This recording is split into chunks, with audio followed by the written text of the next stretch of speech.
Question 13. A rectangular piece of paper is folded to form a trapezium PQRS. The two shaded triangles are identical. Find angle X. This question is under shapes and angles.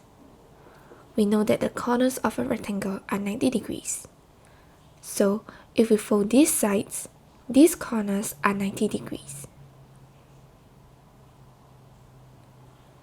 Given that this is 73 degrees, similarly when folded, these angles are also 73 degrees. We know that angles on a straight line is 180 degrees.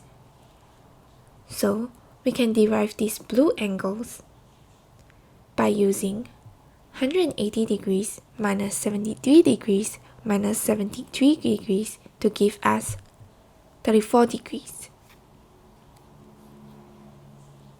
As we know that the shaded triangles are identical, this is an isosceles triangle.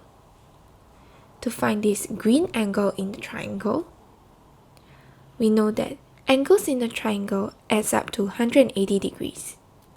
Hence, we derive this angle to be 112 degrees. As we know that angles at a point adds up to 360 degrees, we can find angle X. We use 360 degrees minus 90 degrees minus 90 degrees minus 112 degrees to give us 68 degrees. Our answer is option 4.